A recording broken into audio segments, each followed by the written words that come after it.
అందరూ దీపావళి ఎలా సెలబ్రేట్ చేసుకున్నారు?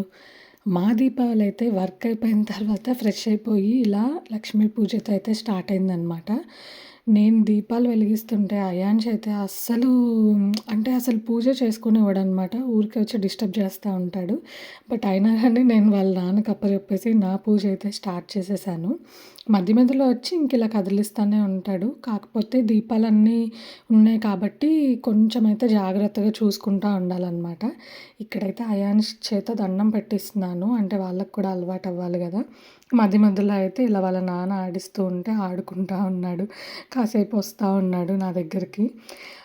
లాస్ట్ ఇయర్ అయితే చిన్న పిల్లాడు కాబట్టి కొంచెం అలా వాళ్ళ నాన్న పట్టుకుంటే ఆగాడనమాట. ఈసారి ఇంక అసలు ఆగట్లేదు. నేను హారతి ఇస్తుంటే కూడా తను వచ్చి గంట కొడతా అన్నాడనమాట. సర్లే అని చెప్పేసి గంటిచ్చాను. అసలు ఎలా కొట్టాలో కూడా తెలీదు. బట్ ఏదో సౌండ్ వస్తుంది కాబట్టి క్యూట్‌గా అలా కొడతా ఉన్నాడనమాట. సర్లే కొంచెం అట్‌లీస్ట్ ఇలా మన పూజల్లో వాళ్ళని కూడా ఇలా ఎంగేజ్ చేస్తేనే గదా! వాళ్ళకి పూజలు అవన్నీ కూడా తెలిసేది. ఎలా చేసుకుంటారు ఏంటి అని చెప్పేసి. అందుకని చెప్పేసి అయితే ఇలా ఏదో ఒక దాంట్లో ఇన్వాల్వ్ చేయడానికైతే ట్రై చేస్తా ఉంటాను. మా పూజ అయిపోయిన తర్వాత నేనైతే ఇంకా ఇంట్లో గూడా అన్ని దీపాలు పెట్టేసి ఇంటి బయట పెడదామని చెప్పైతే వెళ్ళా అనమాట.